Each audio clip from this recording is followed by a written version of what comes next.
इख्तियार करती है। अगर सुप्रीम कोर्ट का कोलिजियम कोई नॉमिनेशन भेज भी देता है या अपॉइंटमेंट भेज भी देता है तो उसको रोक लेते हैं। अगर उनके मन मुताबिक नहीं होगा, यानी कि अंदाज़ा क्या लगाया जा सकता है, क्या आदमी सोच सकता है कि जाके अगर सरकार को से अंडरस्टैंडिंग नहीं बनाता है कोई भी जज, तो उसका अपॉइंटमेंट डिले किया जाता है, उसकी सीनियरिटी ख़त्म कर दी जाती है महीनों महीनों तक। ऐसे बहुत सारे एग्जाम्पल है जहां कुछ जजेस की अपॉइंटमेंट रातों रात कर दी जाती है। तो दोनों अलग अलग बातें हैं ना। टाइम लिमिट होनी चाहिए, हफ्ते के अंदर तो आपको जो भी इन्वेस्टिगेशन करनी है नहीं करनी है। और अपॉइंटमेंट भी तो कोलिजियम तभी करता है जब सभी एजेंसीज़ की फीडबैक लेने के बाद करता है। तो डिले की जो टैक्टिक्स इस्तेमाल की जाती है वो इसलिए की जाती है, आपने देखा होगा ना कि फाइलें कई बार रोक के बैठ जाता है कोई डिपार्टमेंट, तो अब बेचारे जिसकी फाइलें वो भाग भाग के आता है, जनाब बताओ क्या करना है। ये इस प्रक्रिया की वजह से ऐसा हो गया है कि कोई भी जो प्योरली ईमानदार व्यक्ति है, संविधानवादी अम्बेडकरवादी व्यक्ति है, उसका जज बनना ऑलमोस्ट इम्पॉसिबल हो गया है पिछले कुछ सालों में। दूसरा, अगर कोई हिम्मत भी करता है तो जज लोया का एग्जाम्पल बार बार दिया जाता है। इसके बावजूद भी कोई हिम्मत करता है तो जज लोया का एग्जाम्पल हमारे गलियारों में, कोर्ट्स के गलियारों में जजेस को जज लोया के बारे में बार बार याद दिलाया जाता है। तो ये हालत है। अब तीसरी चीज़ एक और है, कुछ हमारे देश में, और वो सही बात है, सेफ हाउसेस हैं। सेफ हाउसेस कैसे? जैसे प्रधानमंत्री का घर है, उसमें कोई रेड नहीं कर सकता, ठीक है। जो हमारे मंत्री हैं, कैबिनेट मिनिस्टर्स हैं, उसमें कोई भी एजेंसी, सुरक्षा एजेंसी रेड नहीं कर सकती। चीफ मिनिस्टर साहब हैं, उसमें तो आजकल फिर भी हो जाती है, लेकिन फिर भी बिना परमिशन के रेड नहीं हो सकती। जजेस जो हैं उनके ऑफिसेज में भी रेड नहीं हो सकती, कोई कार्रवाई कानूनी हो ही नहीं सकती। तो ये सेफ हाउसेस बन गए। अब ये सेफ हाउसेस होना इनका बहुत आवश्यक है संवैधानिक व्यवस्था को बनाने के लिए, देश में इंसाफ बराबरी बनाने के लिए, देश में संविधान का बोलबाला रखने के लिए। लेकिन अगर इस ताकत का मिसयूज भी हो सकता है, उसीलिए अगर किसी ऐसे व्यक्ति को जिसको संवैधानिक सुरक्षाएं बहुत ज़्यादा प्राप्त हैं, किसी भी ऐसे ऑफिस को, तो उस ऑफिस के ऊपर इतना सा भी शक और शुबे की भी गुंजाइश हो ही नहीं सकती। ये इंश्योर करना हमारे सिस्टम की ज़रूरत है। तो जजेस इसी प्रकार की एक कैटेगरी में आते हैं। ना उनके ऑफिस में रेड हो सकती है, ना उनके खिलाफ एफआईआर हो सकती है। हाई कोर्ट और सुप्रीम कोर्ट के जजेस तो ऐसा नहीं है एफआईआर नहीं हो सकती, लेकिन एकदम एफआईआर नहीं हो सकती, चीफ जस्टिस से परमिशन लेनी पड़ती। तो ऐसी जब एक व्यवस्था बनी हुई है, तो जो व्यक्ति ईमानदार है भी, उसको भी दबाव डाल के, क्या उसके यहाँ कोई अच्छी बुरी चीज़ नहीं रखवाई जा सकती। मैं एक डीसीपी और एक सब इंस्पेक्टर का एग्जांपल देता हूँ, मैंने कल भी दिया। अगर एक सब इंस्पेक्टर को डीसीपी साहब कहेंगे ये एक बैग है, ज़रा तुम चुपचाप अपने घर में रख लो, क्या वो सब इंस्पेक्टर साहब मना कर सकते हैं उसे? तो अगर किसी जज को किसी राजनीतिक व्यक्ति ने बनवाया था अपने दबाव से, अपनी रसूख से, तो क्या वो ये दबाव नहीं बना सकता कि ये सेफ हाउस का प्रयोग मुझे करना है? क्या कोई सुपीरियर जज इस सेफ हाउस की तरह प्रयोग नहीं कर सकता? ये एक एस्पेक्ट है। अब एक और मुद्दा भी है इसमें, ये भी नहीं होना चाहिए कि किसी एक व्यक्ति को निशाना बना लिया जाए और उसकी जो इज्जत की हत्या कर दी जाए, उसके करियर की हत्या कर दी जाए, क्योंकि एक भौकाल बना दिया जाए। ये भी नहीं होना चाहिए। और इन दोनों चीज़ों का बैलेंस होना चाहिए। और वो बैलेंस कैसे होगा? वो बाबा साहब डॉक्टर भीमराव अंबेडकर को हमें बार बार सलाम इसलिए करना चाहिए क्योंकि उन्होंने ऐसा संविधान बनाया है जिसमें हर एक व्यक्ति के साथ ऑडी ऑल्ट्रम पाल्ट्रम की जो बात है ना, वो ज़रूरी है। किसी के खिलाफ भी एक्शन तभी हो सकता है जबकि उसको मौका दिया जाए अपनी सफाई पेश करने का।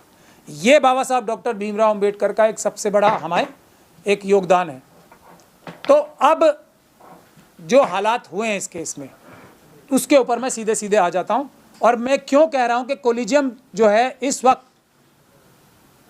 बहुत बड़े दोहराए पे खड़ी है। आज उससे भी बड़ा खतरनाक टाइम है जब 4 सुप्रीम कोर्ट के सिटिंग जजेस ने प्रेस कॉन्फ्रेंस करके बोला था कि हमारे ऊपर दबाव है, जनता आए हमारी रक्षा करे। और मैं इसीलिए भी आज बैठा हूं, जनता को आज उससे भी बड़ी मुसीबत देश पे आन खड़ी हुई है, जुडिशरी पे आन खड़ी हुई है। पता नहीं क्या प्रेशर चल रहा होगा कोलिजियम के ऊपर भी। हमारे देश का, संविधान का, देश का, हमारी व्यवस्था का, बाबा साहब डॉक्टर भीमराव अंबेडकर जो संविधान से चाहते थे, उसका असली चौथा पिलर, चौथा स्तंभ मेरे सामने खड़ा है और देश आज एक बहुत बड़े खतरे से फिर सामना कर रहा है। आज हमारी न्यायिक व्यवस्था जो लास्ट लाइन ऑफ डिफेंस मानी जाती है, आखिरी अभिरक्षा का जो दीवार मानी जाती है देश की डेमोक्रेसी बचाने के लिए, संविधान उसकी क्रेडिबिलिटी बहुत बड़ा खतरा मंडरा रहा है। और मुझे आप लोगों को बहुत शॉर्ट नोटिस पे बुलाने की ज़रूरत इसलिए पड़ी कि इस खतरे को कम करने के लिए कोई कुछ नहीं कर रहा है। यहाँ तक कि हमारे सुप्रीम कोर्ट की जो कोलिजियम है एडमिनिस्ट्रेटिव साइड पे उस खतरे को कम करने की कोशिश नहीं कर रही है, बल्कि उस खतरे के आग में घी डालने का काम कर रही है। इसीलिए मुझे आप लोगों को तकलीफ देनी पड़ी है। देखिए, भारत की जुडिशरी में करप्शन कोई नई चीज़ नहीं है, ये सब बोलते हैं, मैं भी कोई नई बात नहीं बोल रहा हूँ। लेकिन मैं जो नई बात बोलता हूँ वो ये है, मैं ढक छिपके या लाग लपेट करके बात नहीं करता हूँ। पिछले 11 साल में, उससे पहले भी था, लेकिन पिछले 11 साल में हालात ये हो गए हैं कि मुट्ठी भर जजेस ईमानदार बचे हैं, पूरी तरह से जिन्हें ईमानदार कहा जा सकता है, मुट्ठी भर उंगलियों पे गिने जा सकते हैं। चाहे वो कोई भी देश का हाई कोर्ट हो, चाहे वो हमारे देश का सुप्रीम कोर्ट हो, चाहे हमारे देश का डिस्ट्रिक्ट कोर्ट हो। ये पिछले 11 साल में हुआ है। इससे पहले भी करप्शन थी, बहुत ज़्यादा करप्शन भी थी, सब कुछ, राजनीतिक दबाव भी थे, सब कुछ था, लेकिन ये हालत कभी नहीं थी। और इस आपदा में भी अवसर आरएसएस और बीजेपी तलाश रही है।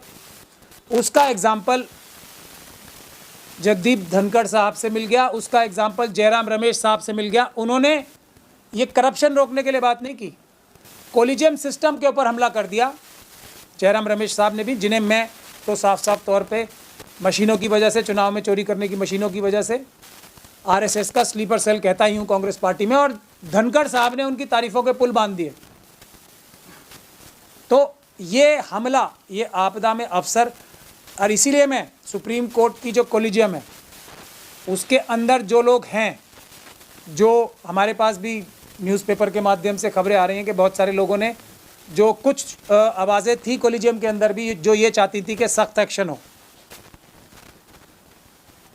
उन आवाज़ों को मजबूत करने के लिए मैं ये प्रेस कॉन्फ्रेंस कर रहा हूँ आज, कि आप ही होप हो, ये समझ लो आप लोग जो सख्त एक्शन की बात कर रहे हैं। क्योंकि इस आपदा में अवसर मोदी जी और अमित शाह जी वो करने के लिए लेंगे जो चुनाव आयुक्त नियुक्त करने के लिए लिया गया है। यानी कि सरकार जो है जजेस को भी अपॉइंट करने की ताकत अपने पास लेना चाहती है, कोलिजियम सिस्टम को डिस्ट्रॉय करना चाहती है। मैं भी किसी भी ऐसे सिस्टम के पक्ष में नहीं हूं जो ट्रांसपेरेंट ना हो। कोलिजियम सिस्टम की जो सबसे बड़ी खराबी है उसकी अपॉइंटमेंट ट्रांसपेरेंट नहीं है। लेकिन अगर अमित शाह जी और मोदी जी अपॉइंट करेंगे जजेस, तो उससे भी बेकार जजेस अपॉइंट होंगे, जो आज कोलिजियम सिस्टम से हो रहा है। इसीलिए मैं मजबूर होकर ये प्रेस कॉन्फ्रेंस कर रहा हूँ, क्योंकि कोलिजियम सिस्टम के ऊपर बड़ा हमला होने वाला है सरकार की तरफ से, और हम लोग उसको डिफेंड भी नहीं कर पाएंगे जो कोलिजियम सिस्टम को आज डिफेंड कर रहे हैं। हालांकि कोलिजियम सिस्टम में इम्प्रूवमेंट होने ज़रूरी है, रिजर्वेशन हायर जुडिशरी में होनी ज़रूरी है। तो अब मैं मुद्दे की बात पे आ जाता हूँ कि हमारे देश में आज की तारीख में जज बनना, ईमानदार जज बनना बिल्कुल इम्पॉसिबल हो गया है। जिस प्रकार का